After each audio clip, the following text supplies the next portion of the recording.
몇 달 전에 있었던 일입니다. 딸아이가 저에게 이런 질문을 하더라고요. 뭐라고 질문하냐면, 아빠는 나를 사랑하지 않아?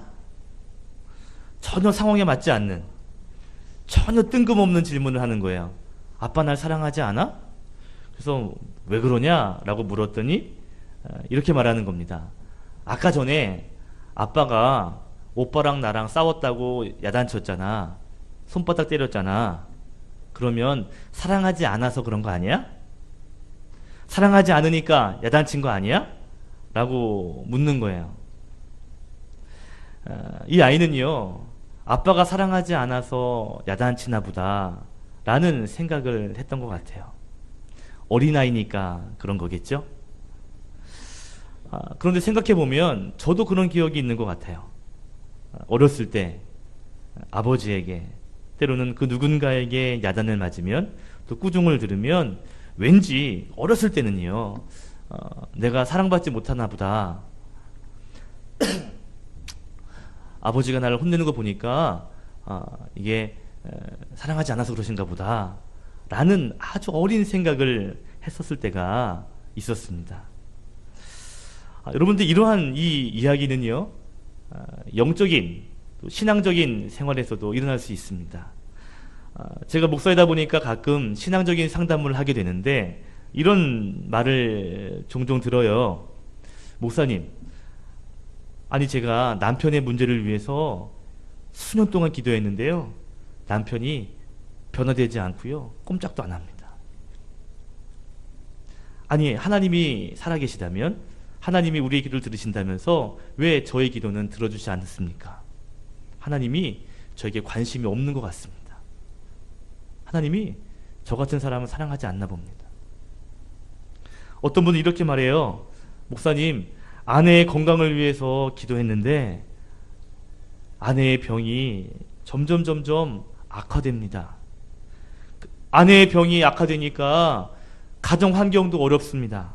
아니, 하나님께 기도했는데 하나님이 사랑하신다면 하나님의 자녀를 고쳐주셔야 되는 거 아닙니까? 여러분, 이 이야기는 이러한 일이 생기지 않도록 기도했는데 왜 이러한 일이 생깁니까? 하나님의 백성에게. 반대로, 아니, 하나님의 백성이 이러이러한 것을 기도하면 들어주셔야지, 아버지가, 하나님이 왜 그러신 겁니까? 왜 내 기도를 들어주시지 않는 겁니까? 라는 하소연의 질문이었죠. 여러분, 만약에 누군가 여러분에게 집사님, 권사님, 장로님, 아니 하나님이 나 사랑하지 않나 봐요, 내 기도를 들어주지 않아요, 내 문제를 해결해 주지 않아요, 어떻게 해야 돼요? 집사님 어떻게 해야 돼요? 라고 묻는다면 여러분은 뭐라고 대답해 주시겠어요? 기도해, 그냥 해 이러시겠어요? 저는요, 그럴 때마다 찬송가 가사가 떠올라요. 여러분 잘 아시는 찬송가 563장 후렴에 이렇습니다. 날 사랑하심, 날 사랑하심, 날 사랑하심. 예, 성경에 써있네. 하나님이 우리를 사랑하고 있다라는 이야기는요, 성경 구석구석에 우리가 셀 수 없을 만큼 많이 기록되어 있습니다. 근데 문제는 뭐냐면, 성경을 통해서 하나님 우리를 사랑하신다는 것은 알겠는데, 그거는 이해가 되겠는데, 문제는 우리의 삶에 하나님의 응답이 작을 때, 우리의 기도가 응답되지 않거나 그 응답이 더디될 때 우리는 가끔 하나님의 사랑을 의심하게 되기도 하고요, 때로는 하나님이 정말 살아계신가 하는 정도의 의구심까지도 하소연처럼 우리 마음 가운데 깊이 있을 때가 있습니다. 특별히 어려운 문제를 직면했을 때, 큰 고난을 만났을 때 우리 안에 하나님 사랑하시는 거 맞아요? 오랜 기다림에 지쳐버릴 때 하나님 언제까지 기다려야 됩니까? 캄캄한 일, 어두운 일들을 만났을 때 그때 우리 드는 마음은요, 하나님 나 사랑하지 않나 보다, 다른 사람들은 다 사랑하는 것 같은데 왜 나에게는 응답이 없지? 이런 마음이 마음 깊은 곳에서 이렇게 맴매 도는 것 같습니다. 여러분, 혹시 하나님의 사랑이 의심이 될 때, 그때 오늘 말씀의 제목인 하나님의 손을 생각하시기를 주의 이름으로 축복합니다. 아멘. 자, 오늘 성경에 보시면 하나님의 손, 여호와의 손이라는 표현이 많이 나오죠. 오늘 6절에 보니까 여호와의 손, 7절에는 그의 손, 9절에도 여호와의 손, 그리고 11절에는 하나님의 손이라고 해서 4번이나 반복되고 나옵니다. 여러분, 오늘 말씀을 통해 이 하나님의 손길이 오늘 저와 여러분의 심령 가운데 또 여러분의 삶 가운데 하나님의 손길이 여러분을 만져주시기를 예수 그리스도의 이름으로 축원드립니다. 축원드립니다.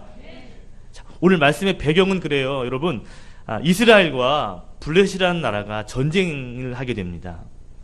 여러분, 이 블레셋이라는 나라는요, 이스라엘하고요 가장 많이 부딪히는 나라입니다. 가장 전쟁을 많이 했던 나라, 가장 갈등이 심했던 나라가 블레셋입니다. 그래서 골리앗이 있던 나라가 블레셋이죠. 이번에도 전쟁이 또 일어나게 되는데, 여러분, 고대 이 전쟁 가운데는요, 자신들이 섬기는 신, 내가 믿는 신을 앞세워서 그래서 전쟁하는 그러한 모습이 있었습니다. 왜 그럴까요? 왜 자기의 신을 앞에 둘까요? 아무래도 우리의 신이 더 세다, 우리의 신이 도와주면 이길 수 있다 라고 하는 마음 때문에 아마 자기의 신들을 앞에 두고 이제 전쟁터로 나갔던 것입니다. 더 재밌는 건요, 두 나라가 전쟁을 하죠. 그래서 어느 나라가 이기든 지든 결과가 나오겠죠. 그러면 이긴 나라는요, 진 나라의 신, 그 신을 빼앗아 가지고 돌아갈 수 있었습니다. 그러니까 이 전쟁, 고대의 전쟁은 사실 나라와 나라와의 전쟁이면서도 한편으로는 신과 신의 전쟁이라 할 수 있어요. 자, 오늘 이스라엘 백성들과 블레셋이 전쟁을 합니다. 그러면 자기들의 신들을 앞세웠죠. 여러분, 이스라엘 사람들의 신은 뭐예요? 여호와 하나님이죠. 그래서 그들은 여호와의 언약궤를 앞에 가지고 전쟁터로 나갑니다. 블레셋이라고 하는 나라의 신은요, 다곤이라는 신이에요. 이 다곤은 말씀드린 것 같은데, 여러분 잘 아시는 인어공주 아시죠? 인어공주는 상체는 사람이지만 하체는 물고기예요. 그죠? 생선입니다. 그런데 이 다곤은 남신이에요. 그래서 상체는 건장한 남자이고요, 그러나 아래는, 하체는 인어공주처럼 고기로, 물고기로 되어 있는 신입니다. 이 블레셋이라는 나라가 해양 국가거든요.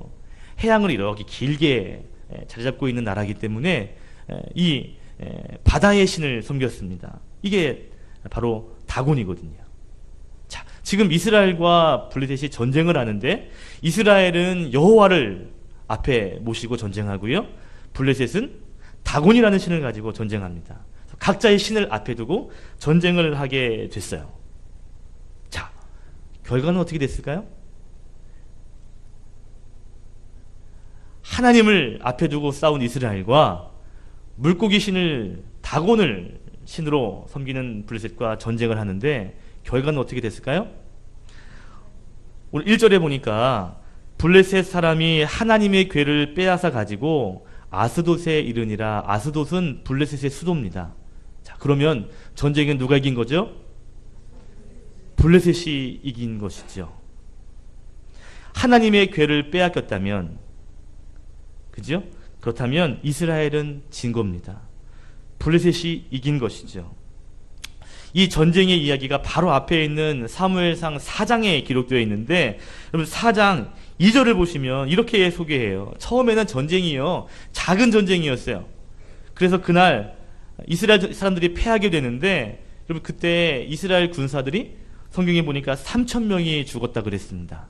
물론 3,000명도 큰 수지만 큰 전쟁은 아니었어요.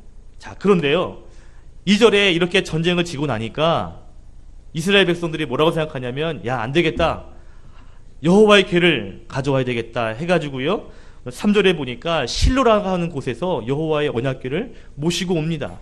전쟁터로요. 그게 4장 3절이에요. 자, 여러분 생각해 보세요. 하나님이 이제 온 거예요. 이스라엘 백성 생각하기에 언약궤가 지금 전쟁터로 왔어요. 그러면 이스라엘 백성들의 마음은 어떻겠어요? 예? 힘이 나죠. 하나님이 오셨는데. 그래서 그들은요, 사기가 충만했습니다. 여러분 4장 5절에 보시면 이스라엘 백성들이 큰 소리를 외치며 전쟁터로 나아가요.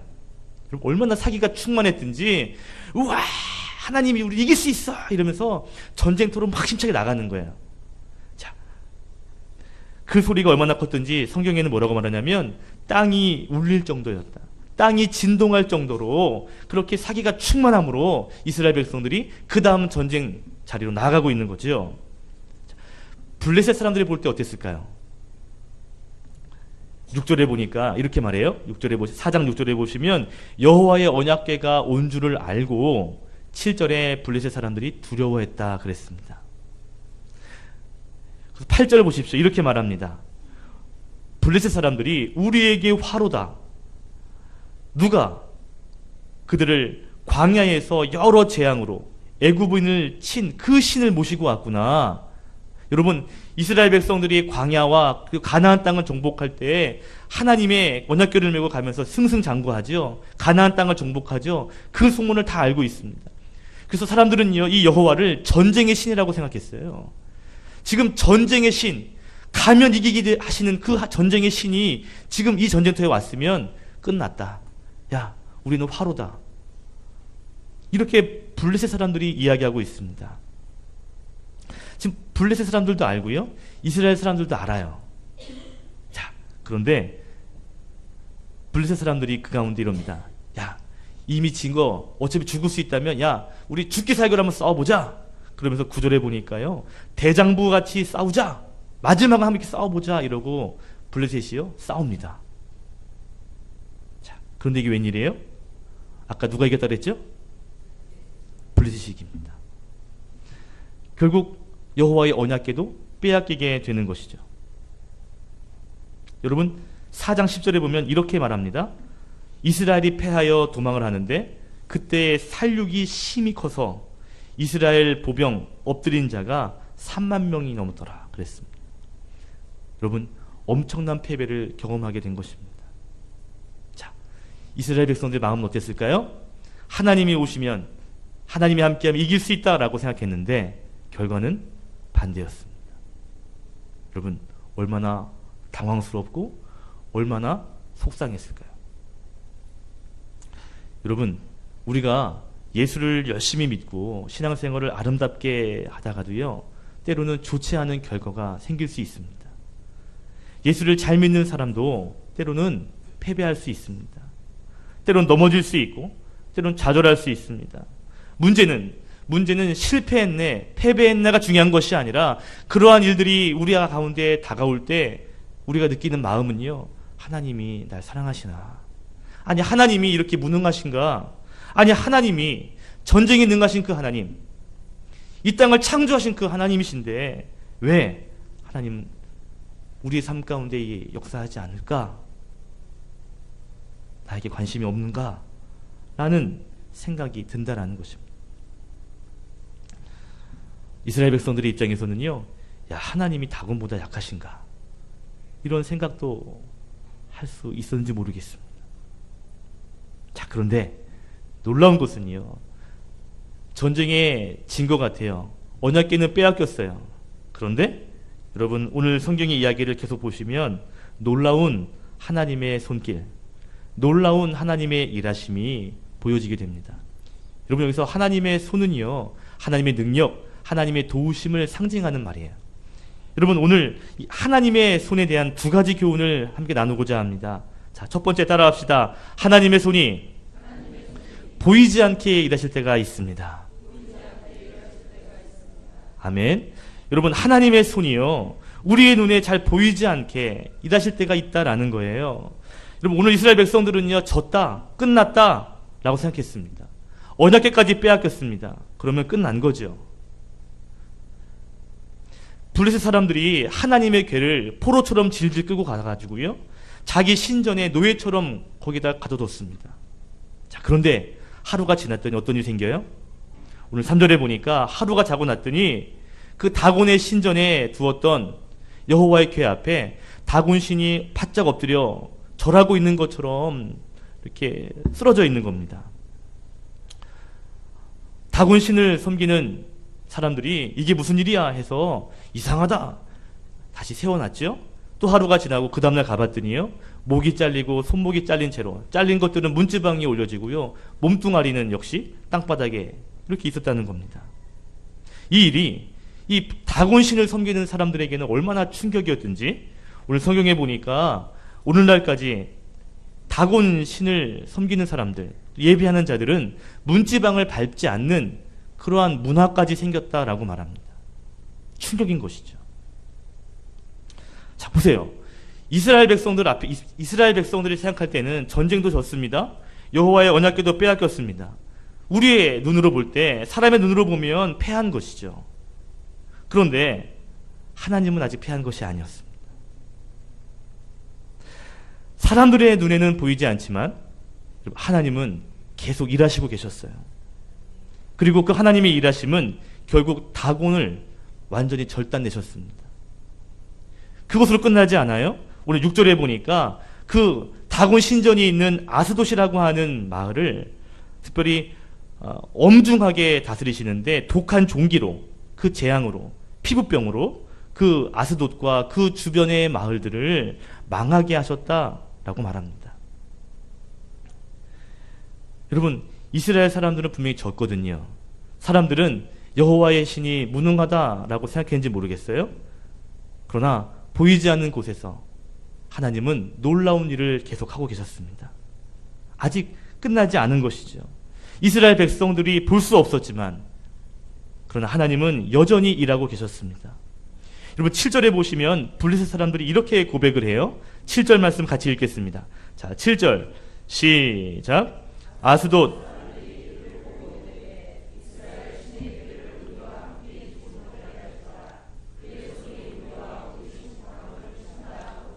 아멘. 그의 손 누구 손이에요? 하나님의 손, 여호와의 손이 우리를 치고 우리의 신 다곤을 친다라고 말합니다.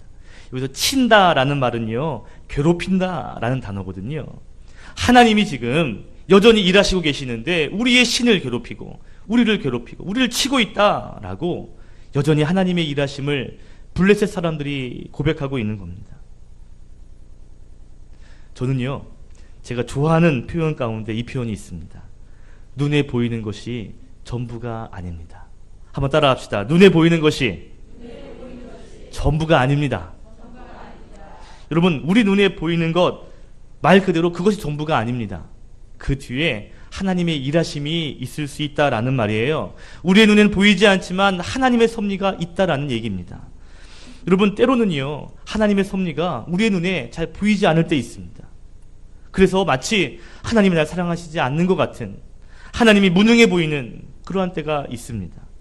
그러나 우리의 눈에 보이지 않는다고 해서 하나님이 무능하신 분이 아니고요, 하나님은 여전히 일하시는 분인 줄로 믿습니다. 아멘. 마치 빙산의 일각처럼 눈에 보이는 건 빙산 수면 위에 있는 거 요만한 얼음 조각이지만 그 밑으로는요, 엄청난 얼음이 있는 것처럼 여러분, 하나님은 보이지 않는 곳에서 훨씬 더 놀라운 일들을 행하시는 분인 줄로 믿습니다.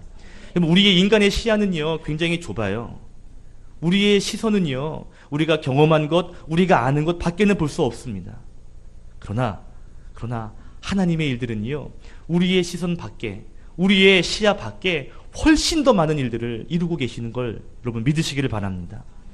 이스라엘 사람들 눈에 보이는 것에는 전쟁에 진 것, 여호와의 언약궤를 빼앗긴 것, 이것밖에 볼 수 없었습니다. 그러나 하나님의 일들은요, 보이지 않는 아스돗에서 놀라운 일들을 이루고 계셨어요. 그러기에 여러분, 눈에 보이는 것만 믿지 마시고, 눈에 보이는 일에만 잠식되지 마시고, 그 너머에서 일하시는 하나님의 손을 보실 수 있기를 주님의 이름으로 축복합니다. 축복합니다. 어떤 왕이 있었습니다. 어떤 왕이 유명한 화가를 불렀어요.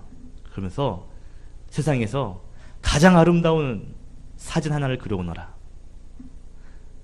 세상에서 가장 아름다운 사진, 그림을 그려오너라. 내 마음에 든다면 내가 너에게 아주 큰 상급을 내리겠다.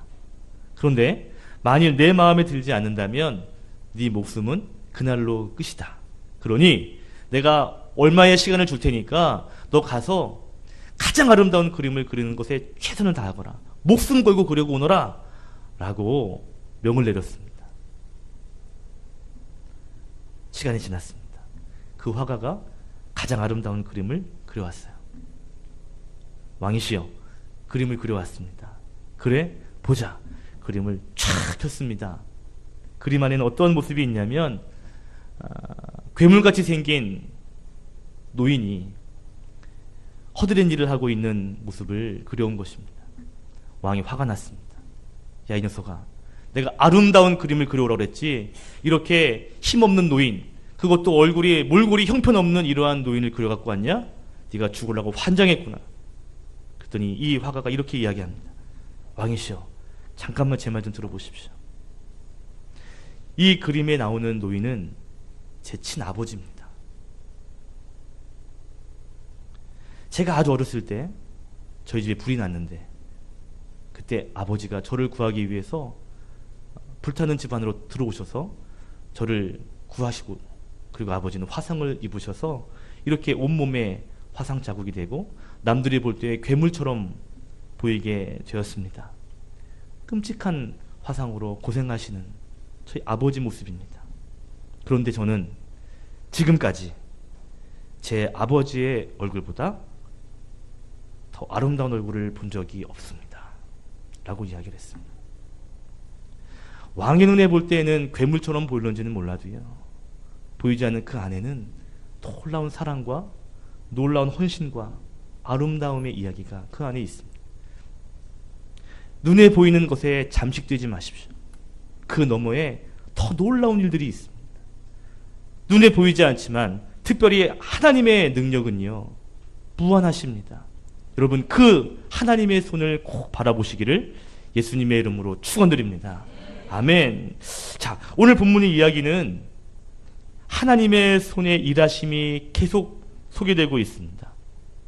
여러분, 정리해보면 블레셋에 이스라엘이 졌죠. 언약궤를 빼앗겼습니다. 그런데 그 다음에 놀라운 일들이 일어나죠. 다곤 신이 토막이 나고요, 블레셋 수도 아스돗이 피부병으로 종기로 말미암아 망하게 될 정도가 되고요, 결국 그 다음에 어떤 일이 일어나냐면 도저히 안 되겠다, 이 언약궤를 다른 동네로 보내자 해가지고 보낸 곳이 8절에 가드라고 하는 곳으로 보냅니다. 여러분, 가드도 굉장히 큰 성읍이에요. 그런데 9절에 보니까 가드에서도 여호와의 손이 큰 환난을 그 성읍에 더해서 그 성읍, 그 가드 성읍에서도 많은 사람들이 고통을 받게 되었다라고 말합니다. 자, 그리고 어떻게 되냐면 그 다음에 이것도 안 되겠다 싶어서 10절에 보니까 에그론이라고 하는 곳으로 또한 이 언약궤를 보냅니다. 그런데요, 에그론에 갔는데 역시 하나님의 심판, 환난이 그곳에 임하게 되죠. 11절에 표현되기로 이는 온 성읍이 사망의 환난을 당함이라, 거기서 하나님의 손이 엄중하심으로. 여러분, 12절은 함께 읽겠습니다. 시작. 죽지 아니한 사람들은 종계로 치심을 당해 삼으셨더라. 아멘. 얼마나 환난이, 이 재앙이 심했든지 많은 사람이 죽었고요, 또 살아있는 남아있는 자들도 심한 고통 가운데 오늘 보니까 하소연하고 아프다고 외칠 때 그 소리가 오늘 하늘에 사무칠 정도로 많았다는 겁니다. 여러분, 얼마나 큰 재앙이었는지 짐작할 수 있죠. 자, 보십시오. 여호와의 궤가 처음엔 아스돗으로 가지요. 거기서도 안 되니까 가드로 보냅니다. 또 가드에서 에그론으로 보냅니다. 그 뒤에 여러분 11절에 보니까 이렇게 말해요. 여러분 11절 보십시오. 이스라엘의 신의 궤를 보내자. 어디로? 그 있던 곳으로 돌아가게 하자. 그래서 우리와 우리 백성이 죽임당함을 면하자라고 이야기합니다. 지금 하나님의 이 언약궤를 다시 이스라엘로 보내야 되겠다, 안 보내면 우리 다 망하고 다 죽는다 라고 말하고 있는 겁니다. 여러분, 그 뒤에 6장을 보시면요, 언약궤가 이스라엘로 돌아오는 과정을 보여줍니다. 6장 12절에 보시면 벳세메스로 언약궤가 가고요, 그리고 7장 1절로 가면 기랏 여아림이라고 하는 곳으로 여호와의 언약궤가 옮겨지게 됩니다. 자, 여러분 생각해 보세요. 만약에 처음 전쟁에서 이겼더라면 그러면 아마 다곤을 빼앗아 와가지고요, 그죠? 그리고 전쟁에 승리했다라는 정도로 끝날 수 있습니다. 그런데 오늘, 물론 그것도 귀한 일이고 좋은 일이죠. 그런데 오늘 일어난 일은요, 하나님이 블레셋으로 들어가셔서 블레셋에 있는 진영들을 초토화시키고요, 홀로 싸우시고 홀로 이기시고 그리고 홀로 돌아오시는 그러한 모습을 성경은 보여주고 있습니다. 야, 여러분, 이게 하나님의 놀라운 방법이에요. 여러분, 저는 여러분과 함께 두 번째 교훈을 나누고 싶어요. 따라합시다. 하나님의 손이 우리의 수준을 초월할 때가 있습니다. 아멘. 분명히 졌어요. 전쟁을 진 것입니다. 그런데 이겼습니다. 이게 놀라운 방법이에요. 하나님은 우리의 수준, 우리의 방법, 그것을 뛰어넘어서 더 놀라운 일들을 행하신다라는 것입니다. 때로는 우리의 수준을 초월해서 일하시는 것들을 보게 되는 거예요. 여러분, 전쟁에 지면 진 거 아니에요. 그런데 진 게 아니고 졌는데 이기시는, 이게 하나님의 방법이에요. 여러분, 오늘 전쟁에서는 졌지요. 그래서 여호와의 언약궤가 포로로 끌려가지요. 그러는데 그 전쟁은 이기게 되죠. 이 이야기가 신약의 예수님의 이야기도 나옵니다. 그게 바로 십자가 이야기입니다. 왕이신 그분의 아들이신 예수 그리스도께서 십자가에 지신다, 십자가에 죽으신다라는 건, 이건 패배이고 실패입니다. 그런데 십자가의 능력은 우리의 수준을 초월하죠. 결국 부활하심으로 말미암아 이 땅 가운데 승리의 깃발을 꽂아주시는 하나님의 놀라운 사역을 보게 됩니다. 이게 우리의 수준을 뛰어넘는 사건이라는 거예요. 졌는데 이기게 하시는, 분명히 진 것 같은데 진 게 아니고 오히려 더 큰 승리를 가져오게 하시는, 이것이 바로 하나님의 수준이고 하나님의 방법입니다. 우리는 우리가 배운 것, 우리가 보고 경험한 것, 그 안에서 이해할 수밖에 없거든요. 그래서 그러한 일들이 이런 방법으로 일이 진행되기를 원합니다. 그래서 이 방법이 되지 않으면 왠지 불안하고 안 된 것 같아요.